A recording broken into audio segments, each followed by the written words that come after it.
Video games have always been controversial, ever since they first came out. In fact, even in the 1970s, people were complaining they were too graphic and violent.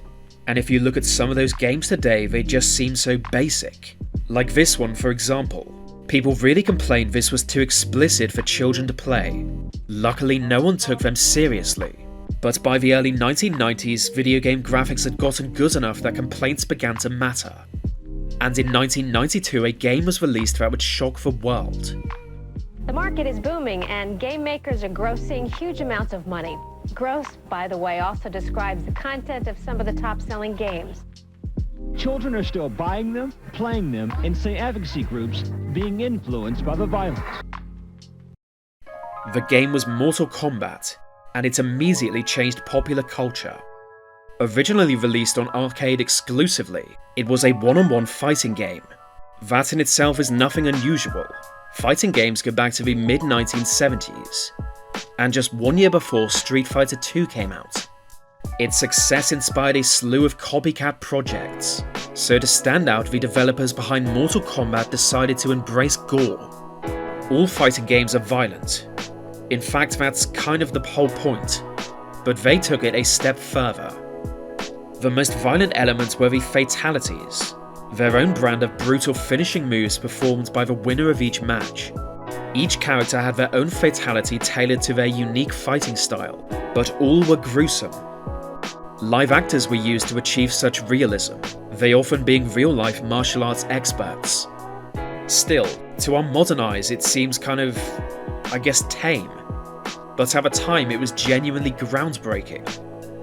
To actually show a heart being pulled out of an opponent's chest, or a bloody decapitation, well, a lot of parents were not happy about it. Cold-blooded murder is making Mortal Kombat the most popular video game in history. Kids relish their victory and their bloody choice. Should they pull out their opponent's heart, or simply rip his head off just to see his spinal cord dangle in a pool of blood? It was just a different time. The internet was still young and parents still had control over what their children saw. So as a surprise to, well, to nobody, a moral panic erupted over Mortal Kombat. In fact, Mortal Kombat so shocked the managers at a nationwide arcade chain that they tried a sanitized version of the game. Instead of chopping the opponent's head off, he simply disappears. Sales dropped 40%. Many in America blamed the increasing problem of school shootings on violent video games, and the media constantly put out stories of how video games were corrupting young minds. They might have well have said it was turning kids into blood-drinking vampires. Or Canadians. Something bad. An upside though was the free publicity this brought the game. Nothing makes a kid want to play a game or see a movie like Outrage. You'd be surprised how many kids snuck into screenings of The Exorcist in 1973. It was a problem. Gaining ever more name recognition, Mortal Kombat was a surprise hit in the arcades. Then on being adapted to home consoles, sold millions of copies. Considering it began as a quick cash grab, that's a big win. But this success came at a cost. The developer behind it was now a target. Anti-video game activists, and yes, that's a real thing, latched onto Mortal Kombat, making it the focal point of their campaigns. One of the most outspoken was Captain Kangaroo, a children's TV presenter who for some reason creeps me out. And television's Captain Kangaroo says parents are not paying enough attention. Understand that these are not harmless toys, that they can indeed cause great emotional and other damage to a child. He saw violent video games as a sign of moral failure, so he teamed up with politicians to push for banning them. What resulted was a congressional hearing, partly inspired by games like Doom or Night Trap, but mostly by Mortal Kombat. And I've got to be honest, the whole thing was kind of gold. To watch members of Congress traumatized by violent video game footage, that's an all-time highlight. Sub-Zero went fatality. At one point the chairman was waving around a toy gun. It's good stuff. Shame on people that produce that trash. It's child abuse in my judgment. In the end, violent video games were not banned, but a universal rating system was introduced to the industry. It's a system now familiar to gamers in North America, and it's largely thanks to Mortal Kombat. Yet the problems were only just beginning. As Mortal Kombat evolved into a franchise, versions of the game were banned in numerous countries, including Japan, China, Ukraine, Indonesia, Australia, and several others. With each new release, the graphics got better and better, each fatality more disturbing and realistic. That's how the initial shock factor never died.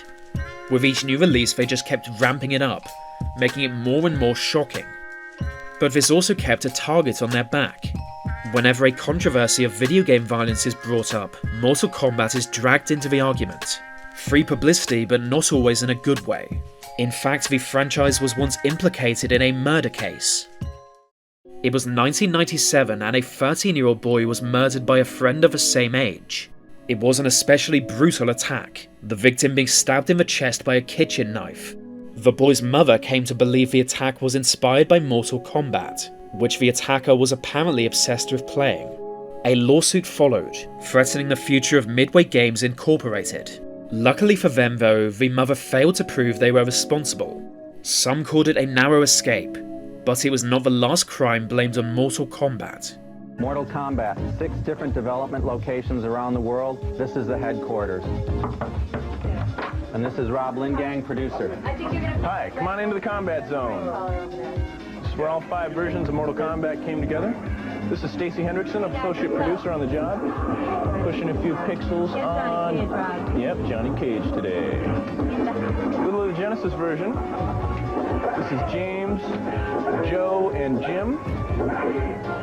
Comparing and contrasting against the arcade version, confirming that everything we do is exactly like it was.